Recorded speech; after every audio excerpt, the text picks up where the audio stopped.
Hello children, good morning. How are you? I hope you are fine. आज हम Hindi grammar में chapter number 6 लिंग है उसको हम पढ़ेंगे। लिंग को इंग्लिश में जेंडर कहते हैं। लिंग को इंग्लिश में क्या कहते हैं? जेंडर। जुड़िए और समझिए, जुड़िए और समझिए। रोहन और सीमा भाई बहन हैं। यहाँ पर भाई बहन का चित्र दिया गया है। उनके चाचा और चाची गायक गायिका है। उनके चाचा और चाची गायक गायिका, यहाँ पर उनका भी चित्र दिया गया है। गायक है वह पुल्लिंग है और गायिका है वह स्त्रीलिंग है। उनके घर गाय बैल है। यहाँ गाय और बैल का भी चित्र हमें दिया गया है। गाय दूध देती है जबकि बैल खेत जोतता है। यहाँ पर हम चित्र देख सकते हैं। उनमें एक स्त्रीलिंग है और एक पुल्लिंग है। बच्चों, ऊपर आए जोड़े में आपको क्या बात समान लगी? आपको यह जो चित्र दिए गए हैं उनमें क्या समान लगता है? यही कि यहाँ पर प्रत्येक जोड़े में, हर एक जोड़े में एक स्त्री है, एक स्त्री है और एक पुरुष है, एक स्त्री है और एक पुरुष है। ये आप सब अपनी पिछली कक्षा में पढ़ चुके हैं। आप 3rd स्टैंडर्ड में पढ़ चुके हैं। आज हम इसी विषय पर बातचीत करेंगे और पाठ को समझेंगे। स्त्रीलिंग और पुल्लिंग के बारे में ही हम आज समझेंगे।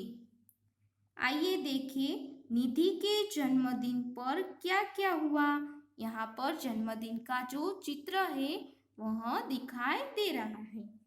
निधि के जन्मदिन पर उनके नाना नानी, चाचा चाची, नाना नानी, चाचा चाची, उनमें एक स्त्रीलिंग है और एक पुल्लिंग है।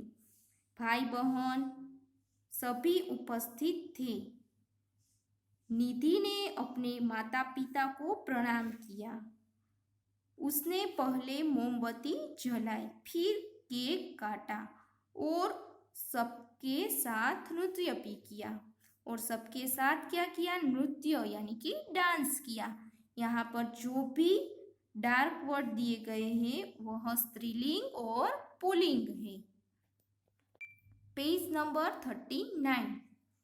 अध्यापिका, बच्चों, ऊपर लिखे रंगीन शब्दों में आपको क्या विशेष बात दिखाई दे रही है? ऊपर यानी कि नाना नानी, चाचा चाची, भाई बहन, माता पिता, मोमबत्ती, केक, वो शब्द रंगीन है। उसमें आपको क्या विशेष बात दिखाई दे रही है? तो आप क्या कहोगे कि एक स्त्री है और एक पुरुष है। छात्रा कहते हैं, मैम, हर जगह एक पुरुष है और एक स्त्री है। हर जगह एक स्त्री है और एक पुरुष है। छात्र, मैम, मोमबत्ती के लिए जलाई तथा केक के लिए काटा शब्द क्यों आया? मोमबत्ती के लिए जलाई और केक के लिए काटा शब्द क्यों आया? छात्र पूछते हैं। अध्यापिका जी कहते हैं, क्योंकि मोमबत्ती स्त्रीलिंग है और केक पुल्लिंग है। मोमबत्ती वर्ड है वह स्त्रीलिंग है और केक शब्द है वह पुल्लिंग है। अब नीचे, शब्द के जिस रूप से स्त्री या पुरुष जाति का बोध हो उसे लिंग कहते हैं। जिस शब्द से स्त्री या पुरुष जाति का हमें पता चले उसे हम क्या कहेंगे? लिंग कहेंगे। क्या कहेंगे? लिंग। स्त्री या पुरुष जाति का हमें पता चले यानी कि वह क्या है उसका हमें पता चले, उसको हम क्या कहेंगे? लिंग कहेंगे। अब हम इसके नीचे जो दिया गया है उसको देखेंगे। सभी संज्ञा शब्द, संज्ञा यानी कि नाम, सभी संज्ञा शब्द प्राणी, वस्तु, स्थान या भाव, संज्ञा प्राणी, वस्तु या स्थान या भाव स्त्री या पुरुष जाति के होते हैं। वह कौन से होते हैं? स्त्री या पुरुष जाति के होते हैं। इन वाक्यों को ध्यान से पढ़िए। हमें यहाँ पर वाक्य दिए गए हैं, उनको हमें ध्यान से पढ़ना है। मामा जी दफ्तर जा रहे हैं। यहाँ पे मामा जी है वह क्या होगा? पुल्लिंग है। मामा जी पुल्लिंग शब्द है। बहन गाना गा रही है। बहन है वह स्त्रीलिंग है, इसलिए यहाँ गा रही है। मेरे नाना जी दिल्ली में रहते हैं। नाना जी है वह पुल्लिंग शब्द है। मोर सुंदर होता है। मोर वह क्या होगा? पुल्लिंग शब्द, इसलिए मोर सुंदर होता है। अलमारी में पुस्तक रखी है। पुस्तक रखी है। फूलों में टोकरी छोटी है। हमने यह वाक्य है वह ध्यान से पढ़े हैं। अब हम इसके नीचे वाक्यों में क्या बताया गया है उसको दिया गया है, उसको हम देखेंगे। कौन सा शब्द है वह स्त्रीलिंग का है, कौन सा पुल्लिंग का है, वह हमें यहाँ पर बताया गया है। जब हम शब्दों का वाक्यों में प्रयोग करते हैं, कोई भी शब्द होता है उसको हम वाक्यों में प्रयोग करते हैं, तब क्रिया द्वारा हमें उनके स्त्री या जात या पुरुष जाति के होने का पता चल जाता है। तब हमें क्या पता चल जाता है? क्रिया द्वारा हमें उनके स्त्री है या पुरुष, उनका हमें पता चल जाता है। शब्दों का हम वाक्यों में प्रयोग करते हैं तब उनकी क्या क्रिया होती है, उनके द्वारा हमें क्या स्त्री या पुरुष जाति का पता चल जाता है। जैसे उपर्युक्त वाक्यों में, यहाँ पर जो वाक्य दिए गए हैं उपर्युक्त यानी कि ऊपर के वाक्यों में, मामा जी, नाना जी, मोर। यहाँ पे मामा जी, नाना जी और मोर के साथ क्रमशः रहे हैं। यहाँ पे रहे हैं, मामा जी के साथ रहे हैं, रहते हैं और होता है लिखा गया है। देखिए मामा जी दफ्तर जा रहे हैं। फिर नाना जी दिल्ली में रहते हैं। मोर सुंदर होता है, रहे हैं, रहते हैं, होता है, लिखा गया है क्योंकि ये पुरुष जाति के हैं, यह पुरुष जाति के हैं। बहन पुस्तक और टोकरी के साथ क्रमशः रही है, रखी है और छोटी है। यहाँ पर ऊपर आप देख सकते हो लिखा गया है क्योंकि ये स्त्री जाति के हैं, इसलिए यहाँ पर रही है, रखी है और छोटी है, यहाँ वो लिखा गया है, इसलिए वह क्या है? स्त्री जाति के है वो। पेज नंबर 4040 पर लिंग के भेद, लिंग के कितने भेद है यानी कि उनके कितने प्रकार है वह हमें बताया गया है। हिंदी भाषा में लिंग के 2 भेद होते हैं।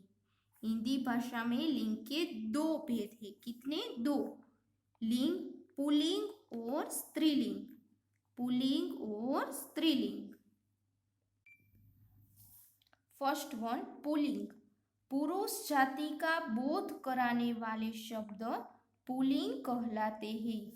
जो शब्द पुरुष जाति का बोध कराते हैं उन्हें हम क्या कहेंगे? पुल्लिंग कहेंगे। जैसे यहाँ पे माता दिया गया है वो रंग है। पिता, भाई, राजा, हाथी, माली आदि। पिता, भाई, राजा, हाथी, माली आदि यानी कि और भी हो सकते हैं एक्स्ट्रा। सेकंड वन स्त्रीलिंग। स्त्री जाति का बोध कराने वाले शब्द स्त्रीलिंग कहलाते हैं। जो शब्द स्त्री जाति का हमें बोध कराते हैं उनको हम क्या कहेंगे? स्त्रीलिंग कहेंगे। जैसे यहाँ पर दिया गया है एग्जाम्पल, पिता दिया गया है वो रंग है। माता, बहन, रानी, हथिनी, मालिनी, मालिन आदि। अब हम यहाँ पे नीचे कुछ दिया गया है, कुछ अन्य पुल्लिंग स्त्रीलिंग शब्द, अन्य पुल्लिंग और स्त्रीलिंग शब्द है, उनको हम देखेंगे। एक बार रीड कर लेंगे वो। शेर, शेरनी, हाथी, हथिनी।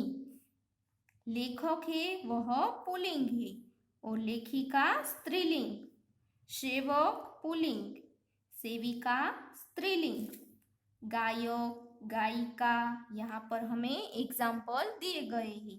पोता पोती, पंडित पंडिताइन, सहपाठी सहपाठीन, ग्वाला ग्वालीन, लुहार लुहारीन, श्रीमान श्रीमती, ये सारे पुल्लिंग है और यह स्त्रीलिंग शब्द है। अब यहाँ पर पुल्लिंग और स्त्रीलिंग शब्द दिए गए हैं। सेठ सेठानी, राजा रानी, कवि कवयत्री, बिलाव बिल्ली, बंदर बंदरिया, युवक युवती, वर वधू, पुरुष स्त्री, भाई बहन, ससुर सास, बैल गाय, ये सारे पुल्लिंग वर्ड है और ये सारे स्त्रीलिंग शब्द हैं। ये पुल्लिंग शब्द और ये स्त्रीलिंग शब्द है।